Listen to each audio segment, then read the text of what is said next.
welcome to another episode of Will You Accept This Rose? I'm everyone's favorite host that's not Caitlin or Tasha, Veronica Gail. Alongside me is Christian Gardner and Emily Feazel. Guys, how we doing today?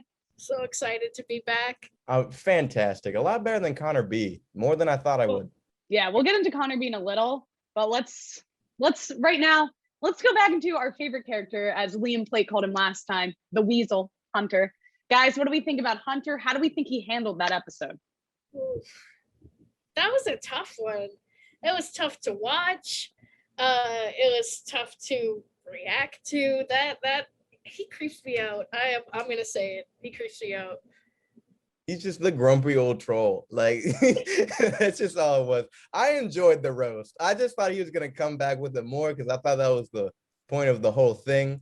But then it was more Hunter being like, no, I'm not gonna stoop to your no, let's play the game. And you say mean things, we all say mean things, but we love each other in the end, and it's all okay. Yeah, that's the thing. You gotta say mean things back. Like, I don't know. I would say here at PTV, we do a decent amount of roasting. We say mean things, and we say mean things back, but we're all still friends in the end. If only one person says mean things, then it's bullying. So I feel like it was a little manipulative. I don't know if anyone else saw that, if you guys want to chime in. Yes, I would like to chime in on this. So he comes in, right, and he's possessive is the best word that I could think of to describe him. You got like 20 other guys in the house. I don't know the exact number when that episode aired, but you got 20 other guys in the house with feelings for this woman. And he's talking about like, nobody can have bigger feelings than I can, but not in a way that he's self-assuring himself, but in a way that he's actively putting the other men down. And then what really blew my mind, I wish I could say I was surprised, but it was good TV, was when he said, I don't know, I'm not ready to say that I love her, and then immediately said, I'm falling in love with her. And Christian, Veronica, like you were saying about being manipulative, when he comes in, he's like, I'm going to be the bigger person. No, you're not. First of all, he's like 5'4" anyway. I don't think he can be the bigger person. Feazel should have been in the roast. She should have been in the roast. We should do a roast at PTV. How fun would that be in the studio? I think we should. I agree. I think people would watch. Rose fans, let us know in the comments below if you'd watch. But I have to agree. I don't know. He was just giving me bad vibes. Also, here's my new thought. I don't know. Hunter, we have called him a weasel. We have discussed he's a weasel. But he's also giving me like Grumpy the Dwarf vibes. I don't know if anyone else is getting that. Troll under the bridge vibes. Yes. It was him versus Dora. The grumpy old troll who lived under the bridge. The thing that really threw me in that group date was, why didn't the drag queen like say anything and was like, oh, by the way? Like, that was odd. Like, why didn't the drag queen be like, yo, that's not what he said before? Like, mouth shut. Exactly. I especially wanted the drag queens to step in and do some observational roasting, you know? Like, they don't know these guys, but they do know what they look like. And it's like, the drama wasn't as high as I thought it was going to be, as high as I wanted it to be. And I was really looking forward to those drag queens stepping in and giving us what they do best. And they did not, and that disappointed me a little bit. But I did love their presence. And Michael was really into it. He was so ready. As the lovable dad that he is, I love him. When he said two beautiful drag queens, I just knew. And I tweeted this, and I stand by it. If you're not following my Twitter for Bachelor Night tweets, follow it. Not to plug. I have like 13 followers. You could be one. But I love him. I was just looking for one of the guys to be uncomfortable around the drag queens, because you know one of them was, and I was looking for that red flag. I didn't really see it, but I did see how much Michael A. loved them, and that pulled at my heartstrings a little bit. I think the crazy thing too is that Hunter is also a dad. Like, how do you get into all that drama and you have like multiple kids? Oh my God, I forgot Hunter's a dad. I did too. Yo, they show Mike and Hunter in like two completely different lights. Cause like Michael's like the dad and then Hunter's just the weasel. Like, I don't know. That's so strange. And imagine like you turn on the TV to see dad. Well, I hope no one's kids watches this shit. Like, that would be the most traumatizing experience. Yes, that would be awful. No, absolutely terrible. While we're on the subject of Hunter the villain of kind of, I would argue both of these weeks, Do we think Katie handled the situation well? What do we think about her and Hunter and how that went? Hunter lasted way too long to begin with. Okay, the man first. Let's be honest. A lot of this show is looks. The guy don't look good. But like you can't go farther than that. And then it turns out his personality also kind of sucked, or at least what we saw, he kind of sucked. So like, why was he there to begin with? I'm happy she finally sent him home, but he didn't have to be there like 6 weeks into the game, but whatever. See, here's the thing for me about Hunter. I have my suspicions that Thomas might have been a chaos actor, but I don't think that Hunter was. I think that was just who he was. I'm getting the vibes that that's just what he's like as a person. And it's like, we see what they talk about, and it wasn't chemistry. So why are we 6 weeks in? The thing that also confused me is as soon as she found out that like he was maybe not here for the right reason, she actually threw up. Like, you liked him that much where you were gonna throw up, Katie. Katie. We gotta have a conversation. We need a wine night and like just discuss your taste in men, because clearly something is off. When I watched the first episode, I saw him walk out of the limo and I was like, bah, gone night one. And he's still, I don't know, it blows my mind. I have no idea. Every week it would just blow your mind, but like to her point of, let's justify her throwing up a little bit. This is like the third week in a row that she's been told you've been lied to your face. Okay, and true. It's just like, oh, what is she supposed to do? All she's trying to do is just find a guy that loves her, and now she's getting lied to on national TV for weeks on end. Like I would be upset too.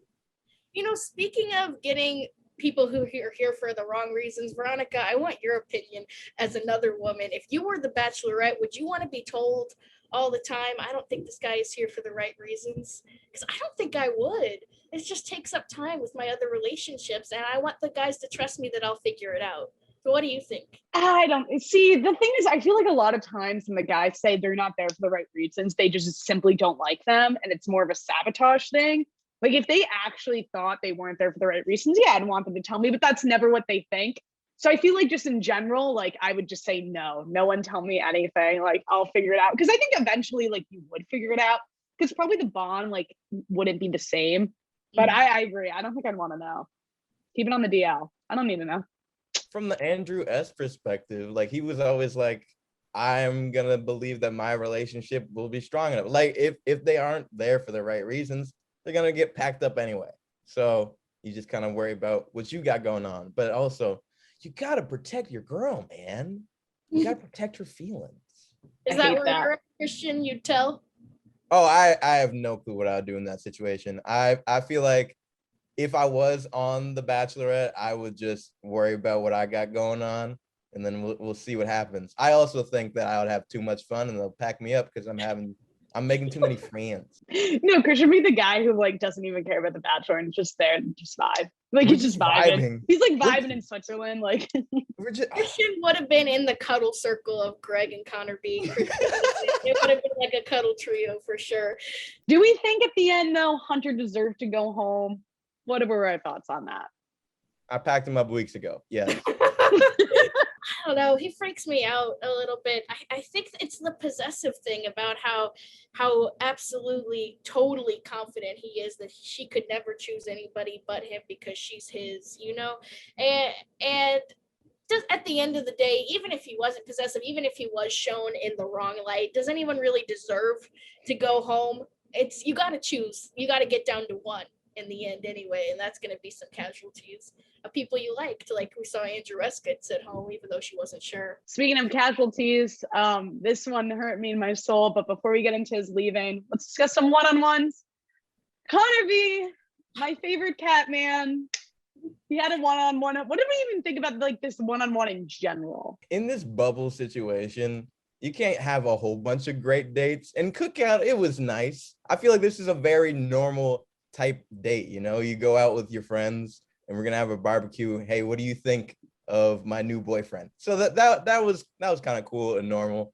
It just didn't go the way people thought. I don't know, man. I thought she was kind of out of pocket for that one, because how are you gonna bring somebody to meet your friends on a double date that you have doubts with? You know, like that date could have been Greg's next one-on-one. You know what I mean? Somebody you're confident with and you want to test how your relationship is presented in front of other people and how you react with other couples, not somebody that you actually need that time to get to know more or that you're having doubts with. I'm gonna agree and disagree for like different reasons. I agree that she should have took someone she liked better just because it was a double date, so you get like less time with that person. But at the same time, I get it why she would pick Connor B, because it's like, he's a really great guy, but I'm not sure how I feel, and maybe just wanted that second opinion of someone. So like that, I do see the point of that, but at the same time, you're on a double date. Like, why would you, like, you're not going to get as much time as the person. And that also sucks for Connor B. He's going to like split her time again on his one-on-one. I don't know. I wasn't a fan at all. No bueno from me, but then we see Connor B go home. Do we think he deserved to go home for the reason he did? Like, what are our thoughts? I was so surprised. So surprised. I had him picked for Final Four from like week 1. And I can't, but that was the shocking one for me. But once she said she didn't feel sparks in the kiss, I was pretty confident that he was going to get sent home. And it's an unfortunate reason, but it is true. If there's not sparks, you can't force sparks. And so it would be really hard to get broken up with for that reason, but I do think it's valid. Of all the relationships, they were probably like top 3. I mean, from the jump, from night 1, it just seemed like they gelled together. They just genuinely enjoyed each other's company, even though it threw me off many a time. And that guy is a strange dude in my book. But hey, it worked. It worked for Katie, but not enough. And that's all it is. When you have like 5 other dudes to get to know and have other relationships with, you can't waste your time on trying to make a spark when there's nothing there. I have multiple questions with this spark thing. And panel, like, let me know what you guys think. Number 1, was there no spark, or is he just a bad kisser? Number 2, is it because the first time they kissed, he was in a cat suit? Guys, like, I think both of these things are kind of big that we don't know as America. What do we think? The cat suit, that's on Katie, okay? That's on Katie. It's on Katie. The whiskers were like all over her. Yeah. But apparently she loved it and nobody else did. But that's so tough on national TV, that like the thing that gets you out is being a bad kisser. Like, I just would never leave my house ever again. Yeah, it would have been a no from me night 1. If somebody showed up in a cat suit, I mean, I don't even know if I'd let him in the house. I'd be terrified. But after that, you know, he's sweet. He wrote her songs. He's very sensitive. He's down to earth. If you could see past the cat suit, I cannot, but to each their own. To be sent home over a kiss, that's tough. That is tough. It's a tough bounce. Plus, like, the ego must be on the floor right now for Connor B. I do feel bad for him, but let's get into our second one-on-one of these 2 episodes. My main man from Jersey, Greg, gets another one-on-one. How do we think it went? Like, what do we think?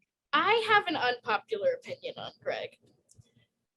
Listen, I loved him from the beginning. Veronica, you look mad. I'm so mad already. You haven't even said it. Okay. He is adorable. I love him as a person. He was my top pick to win, I think, very early on. And I loved them together in the beginning. But in the last couple episodes, their chemistry to me has seemed a little bit off, which is disappointing because I love him so much. But I don't know, especially in their one-on-one, it felt not comfortable. They felt very nervous around each other. It almost felt like a first date. It felt surface level. And that was disappointing for me until the end when the rain came in, and that kind of brought it back together. And I was tearing up a little bit. So that brought it back for me, but I am going to be watching for whether or not their chemistry picks back up for me in the next couple episodes. That rain scene, that was a movie. Like, that was just straight up out of a movie. So for that relationship is so strong, and to have 3 one-on-ones, like not even before hometowns, that's absurd. For me, like that's the guy. That's been the guy. And everyone else is trying to figure out who's going to be second. I agree. I want to comment on the rain scene as well. Holy crap, that rain scene. I mean, I think, like, what's the movie that's in The Notebook? Is The Notebook where they make out in the rain? Probably, know? yeah. I think I want to so. say like he's like grabbing her face. I Yes, can remember yes, the yes, movie. yes. Yeah. Like I think after any girl watches that movie, they're like, I want to make out with someone in the rain. And she did it. Good for her. Go queen. Love that. Yo, My why thing did though, you leave me out of that scenario? Like, I wouldn't also want to do that. Like, come on. okay, What? guys want to make out in the rain too. Yeah. You heard it here Yeah. first. It surpasses gender. This is Exactly. just a universal one.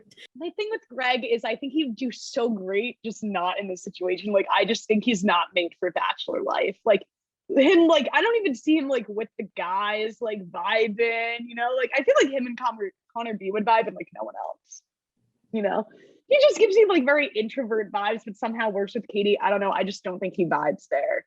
But do we even think he deserved a second one-on-one? I really thought she was going to give it to the two guys who were left, or at least talk to the one, Brendan. I always blank on his name. I really thought at least she would talk to Brendan beforehand and send him home before he didn't get the one-on-one. That's something we saw in Tasha's season a lot, where she just refused to humiliate the men on TV, which is something I respected from her a lot. And it didn't happen, and he had to find out through that he wasn't getting a one-on-one at all through getting on the group date. That was unfortunate. But I do think Greg's one-on-one was fun. Obviously, they have a strong connection, and she hasn't seen him one-on-one since the first week. So it would be good to patch that relationship back up, see where they're at together again. I would have liked to see it for Michael A, so he could talk more about his family before hometowns, but Greg would be a second choice. Rip Brendan. Like, honestly, like, I did not know who that guy was. He had zero storylines his entire time on the show. And then he just kind of has to say, hey, you might meet my family. Why don't you want to talk to me?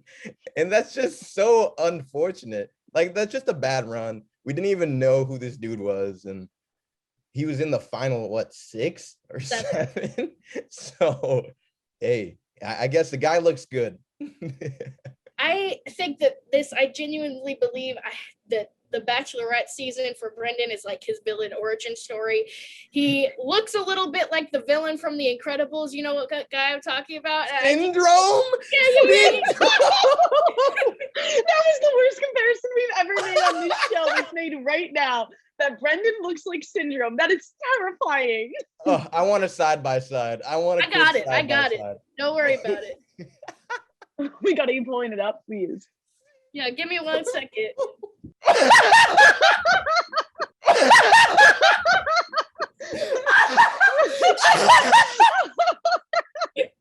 No, that's not real. No, wrong. This is it. This is his breaking point. We don't know what's gonna come next, and we don't know anything about him because he didn't get any screen time, so we can't prepare. That's what I'm saying. Oh, fly home, buddy. Don't work alone. That's what Katie should have said when he left. Fly home, Brendan. You don't get the rose. Oh my god, that's too good. No, that's too good. But we made it through 2 of the one-on-ones. Let's get to the last one. We have Mike the Virgin. He has the last one-on-one. It's some cuddling session. What do we even just think about this date as a whole? Because it was an interesting concept. I feel like they did it because he's the virgin guy, and they knew that they can get him to be uncomfortable. Yeah. But then it 100%. Took a weird turn of him talking about his mom. And I didn't know what to do in that situation. Of just like, you're cuddling with your possible wife, and all you can think about is your mom. Like, it just did the man so like, I love my mom. I love my mom. I really do.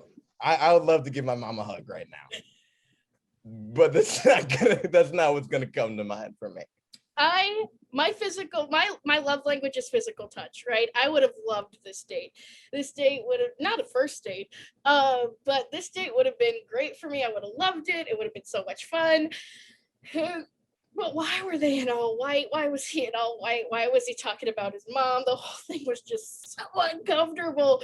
And he said the mom thing the first time, and my jaw dropped. And then it kept going. Why are you spooning her and talking about, you remind me of my mom? I would have, I can't believe she didn't turn around and send him home then. Also, the editors like didn't help. Like they did not help this poor man. They were like, let's make this seem as creepy as possible and go from confessional to date, confessional to date. Like they really did this man dirty. They really did. But it was so awkward, and I have to agree with you all. It is the most awkward thing ever. But then Mike goes home. Were we expecting him to go home? For the most part, yeah. He didn't really have that many storylines. Like he had that first rose from like saying he was a virgin and saying how he's waiting for his love story, which was nice. That was nice. And then we didn't hear from him for like 3 weeks. so yeah, he wasn't gonna make it. But can you imagine if he was on that group date? Like the amount of shots that we could have gotten as he walked in and saw the paintings. Oh my god. It's so good.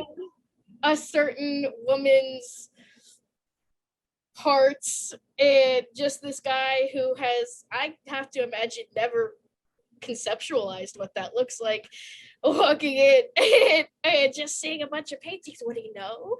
What do you mean? Like, he says, what do you know? Okay, that was maybe rude, but you remember when like they were on their one-on-one and Blake was talking about how he's like, no, he's a virgin, but he's done other stuff. I can't help but wonder if like he had permission to put his stuff out on Front Street like that. Put him on blast for no reason. No, he really came from. He was like, yeah, but he's done other stuff. Like, not your business, my guy, not your business. I do have to ask, because I've been thinking it. I don't know if anyone else has. Do we think the only reason Katie sent him home was because he's a virgin? No, I think it's because they don't really have that much of a connection. I like in that weird date, right? They didn't really talk about anything. They were just kind of there, and they were like, this is nice. But like, I don't know. I don't think they had that strong of a connection compared to other people. But then again, I thought her and Connor B had a great connection. So I don't know anything. I do agree. I think that their connection didn't help it, but I think also it might have been that he was a virgin and she was able to let that pass for a while because she's so sweet. Not that it's something that you have to overlook, right? But for certain people, that is, and a lot of like consenting adults, relationships are like, sex is a big part of a lot of adult relationships, the intimacy that comes with sex. And clearly Katie is very sex positive. That was what a lot of the hype for her season was built on. And maybe for her, sex is a crucial part of a relationship, that she needs that to feel intimacy with her partner, and he just couldn't give her that. I kind of agree with Feazel. I think she's a nice person, like could totally overlook it, but it might just be a big part of who she is and how her relationships work. But I think we got to discuss it now. I've been putting it off because it caused me a lot of emotions. Andrew gets eliminated. What did we just think about that whole thing in general? Like that whole event? Because it was an event. That was absolutely devastating. After losing Connor B, all right, Andrew S was my guy. Throughout the season, he's been my guy, okay? And their relationship seems so strong, even leaving that date. I was surprised he didn't get the rose there. And then to hear Justin's name, not Andrew, I couldn't deal. I could not deal. Disappointing. Even going into the rose ceremony before the final two, I thought for sure I would have put money on that Justin was leaving. I was so shocked. I was shocked too. And I do have to wonder, is it because she doesn't want to, because I know he's a football player in Austria, is it because she couldn't do the both coasts? And that's why, because you can tell at the end, like there's clearly a connection between them. When she does the run into his arms, she's like, I just want to hug you one more time. I lost it. And then it was like, how dare you do that? You sent him home. You did this to yourself. But I lost it at the same time. That was like a lot of emotion for me. I don't know. So I don't know what you guys thought of that little last hug moment. I have a theory. Okay. So we know we have great guy in Greg. Greg's gonna be one of the final guys, right? And then we liked Andrew S a lot. We liked Connor B a lot, and we're all so surprised. what if she already made her decision? And for the people she saw that she had a genuine connection, she just didn't want to drag along and hurt them that way. So take them out. I'm not going to meet your family because I'm going to go off with this other dude. But these extra guys, I'm okay. Actually, no, that'll be sinister. She's going to meet someone and their son, knowing that she's going to go with a different person. I don't know, but that's my theory. That's terrifying. I think it's a good theory, but I have to agree. I think she would have sent Mike home too. Because the way she just talks about his son, unless she's that sinister, but the way she talks about his son, like, you could like tell, like, I think she really cares. When she ran down the stairs and she said, Andrew, and we get that, it's been burned into my brain for days, the shot of him whipping his head around, so surprised. Heartbreaking. Out of a rom-com, out of someone write that. Hallmark, where are you? That's when I started crying. And then he, I agree. Like, he couldn't have done that to himself. She didn't choose him.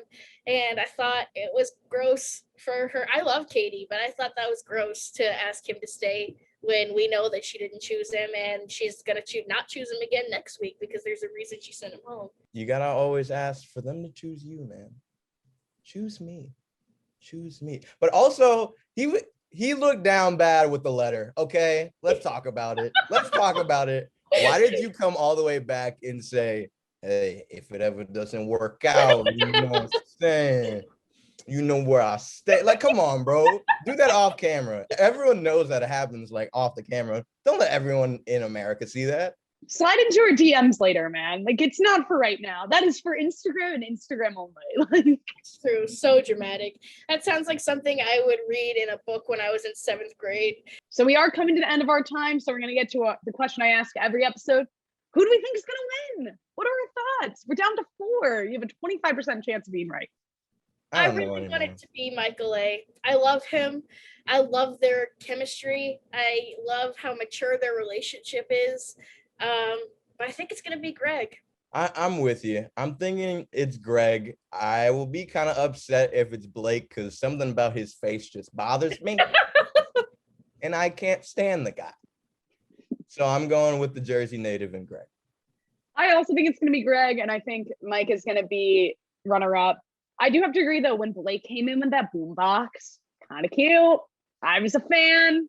Like, comes in with the boombox, he's holding it. Okay, no one else is a fan. Okay. It would have worked on me. I'm ashamed to admit it would have worked. It would have worked on me. Absolutely. If it's an option to just walk and go see The Bachelorette, why don't they always do that? Like, I don't get it. I have to completely agree because I think the same thing. Like, if you're complaining not getting time, just go. Simply get it. Just simply get it. Like, okay, whatever. Who knows? And our last question before we run out of time: who do we think is going to be the next Bachelor, if any of them? I think it's Andrew S. Best bet is Andrew S. I honestly don't think it's any of them because I don't either. They're not hot enough. They're not compelling enough. I think Mike has a shot. I think he's got a great story with the kid. I think people would really want to watch him. They'd want to see the son get, and it's going to build next week when we actually meet the son. Are you kidding me? The storyline's going to get so much better. I think he's the only one I would say. Maybe Andrew S., but that's it. No one else. I'm going to be inconsolable when we meet the son. Just snot, tears everywhere. When the son says, why didn't you give my dad a rose? Everyone's going to be so upset. God. What if he just walks up? It's like, are you my new mommy? That'd be great TV. That'd be great TV. It would. Can you imagine the producers are like giving him, like sneaking him chocolates, like, make some drama. Talk about your mom. Talk about your mom. Go talk about your mom. But that's all the time we have today for this episode of Will You Accept This Rose? Christian, Emily, thank you guys so much for being here. We'll see you next time.